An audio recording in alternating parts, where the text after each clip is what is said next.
Hello and welcome to my channel. Today I am discussing before you in a topic from international relations, and that topic is world system approach. Now, while discussing about world system approach, first of all we can trace back to the writings of Vladimir Lenin. So in his work, Vladimir Lenin, he has written a book. He has done so many books. From so many books, one of the books which discuss about this world system approach is the Imperialism Highest Stage of Capitalism. Now in his book, the Imperialism Highest Stage of Capitalism, he has said that the world system is divided into two structures.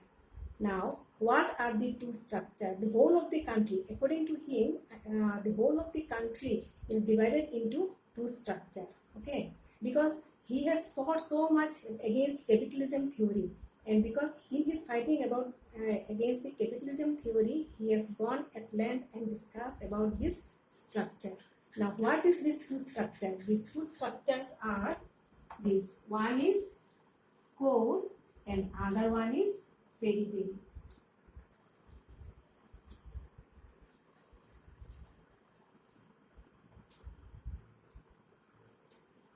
Periphery. Now, what is the core? Core is the developed nations. And what is periphery? Periphery means under developed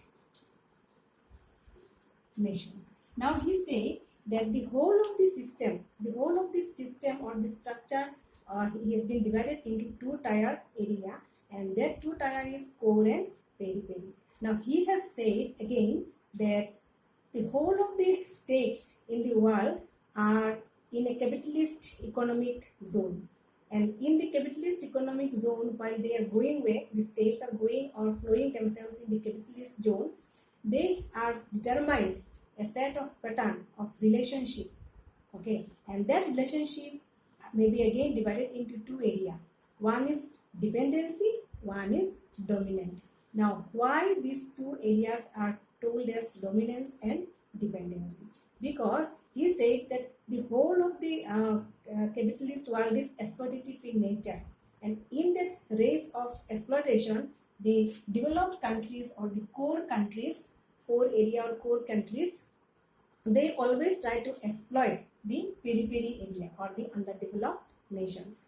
And then when doing all these things, they go and exploit them, and in that way a pattern of relationship is being established. Okay, so when we see these developed nations are gaining more, they are in a dominant nature. And again, when the underdeveloped nations are not gaining that much, or they are in not that much prosperous way or developed way, they are targeted as in a dependency manner. Dependency means that they are dependent on the dominant state for their very type of war, the characteristics, features, or the help that they need from the developed countries. Okay. Now, Lenin, while discussing about all these things, we won't go much about in his area. Today we are again at length discuss about another person called Immanuel Wallerstein. Now, who is Immanuel Wallerstein? Immanuel Wallerstein, he was a political philosopher from US, and he has discussed again at length, or we can say he has forwarded the theory of Lenin of this world system approach in his book called Modern System Approach. Now, in this modern system approach, he has written about at length that the whole of the world is of they are interlinked. The states are interlinked in an economic way, and they are in a very exploitative nature. Okay, they are interlinked, and again in economically they are interlinking in a very exploitative nature.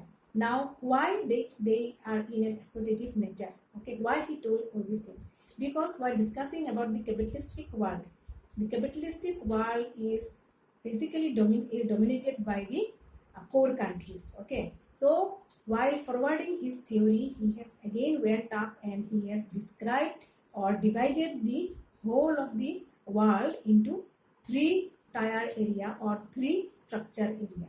Okay, So these three structure areas are what? Okay. Now we already got this one core area. Now again Wallerstein.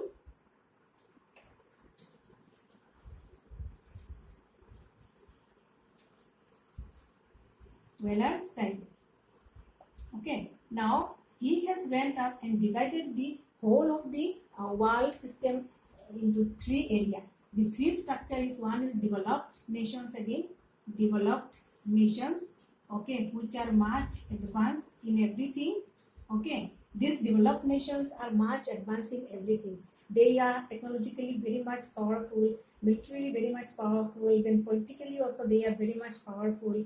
Okay, and their capital incentive is also very much high. So when they are setting up the industrialized area also, they are in a very high speed. So everything is developed. In the core portion, everything is developed. And these areas are very much structured or located in the European country or the North America. Okay, so they are very much in the European area, Europe and North America. Okay, so they have this type of characteristics. So while going to the other area, there is semi-peri-peri. Now semi-peri-peri means what? This is a bit in a middle way. Okay, middle way which are developing. Okay, we can call them in a developing nations. Okay, so they are in developing nations. These nations may be categorized as India, maybe China, Brazil, Mexico, okay, etc. So this semi-peri-peri areas are not that much highly incentive, but they are also not that much low or less. Okay, so they are in a middle way portion. They are known as developing area, or we can also target them into the other area called not highly developed or not less developed. Okay, so middle portion area. So they are not that much capital incentive. They have not highly productive, but they are going. They are making themselves in a stronger effort to rise themselves productively, then industrially, then militarily. Okay, so they are rising up slowly, and they are categorized into this semi-peri-peri area. So this semi-peri-peri area again act as a buffer zone between the core and the peri-peri area. Okay, now after this second one, the third one that we are jumping up is what? That is the peri-peri. Peri-peri. Now peri-peri is what?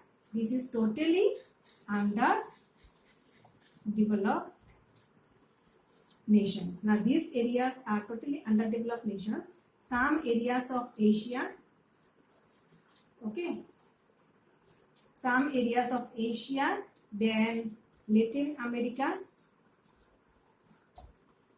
then Africa.